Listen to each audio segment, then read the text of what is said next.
एक तू सच्चा तेरा नाम सच्चा अनंत।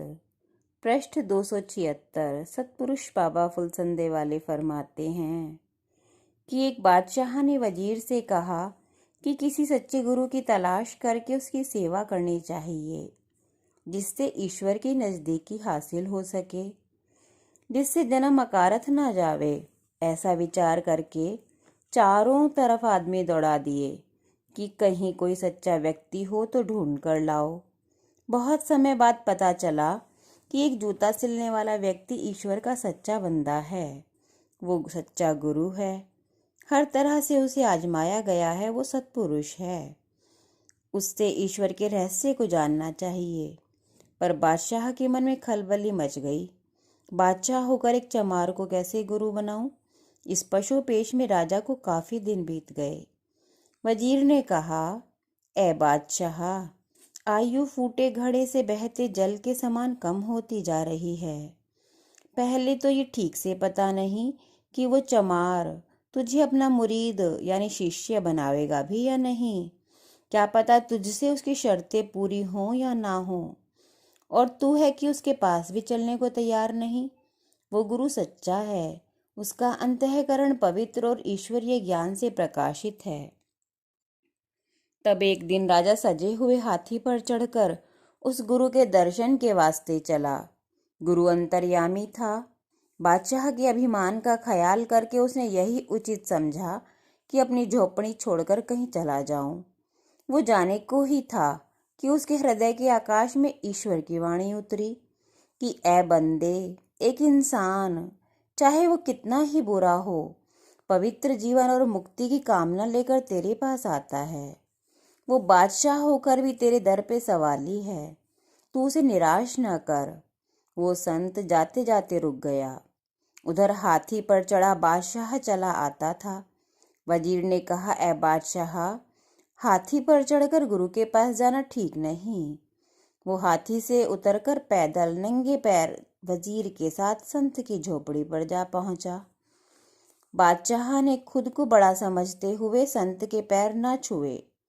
वजीर ने कहा, ए बादशाह, तू इसके चरणों पर सर रख के नमन और वंदन कर, नहीं तो ये तुझे ज्ञान न देगा।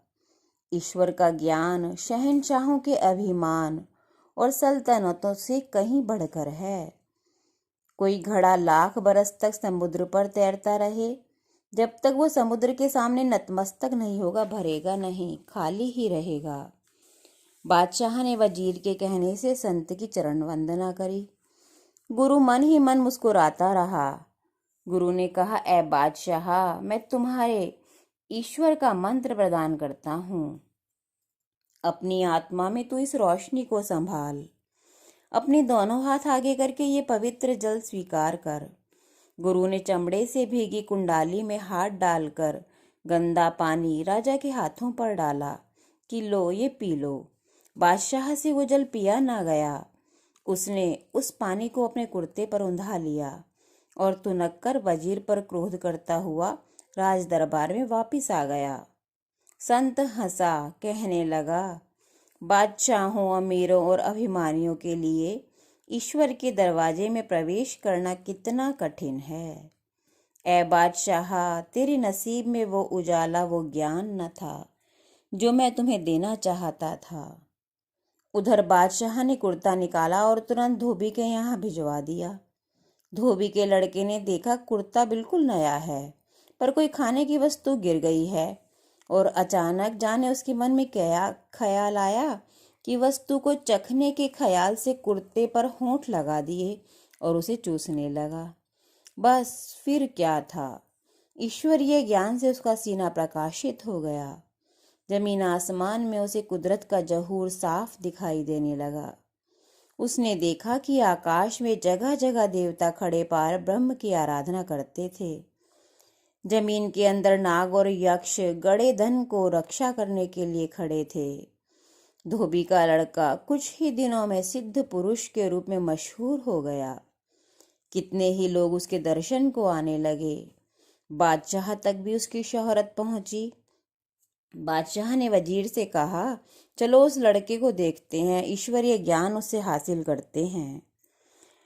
बादशाह उस लड़के के पास पहुंचा। बादशाह ने कहा, ऐ लड़के, सच बता, इतनी कम उम्र में ऐसा सच्चा इल्म तूने कहाँ से पाया? लड़का बोला, ऐ बादशाह, तेरे कुर्ते पे कोई वस्तु गिरी थी, उसे चूसते ही मेरा ये हाल हो गया। बादशाह ने वजीर से कहा, हमने बड़ा धोखा खाया। वो चमार सच्चा गुरु था, चलो उसकी खोज करें। बहुत खोजा, पर पूरे मुल्क में वो सच्चा गुरु फिर कहीं किसी को दिखाई नहीं दिया। एक तू सच्चा, तेरा नाम सच्चा।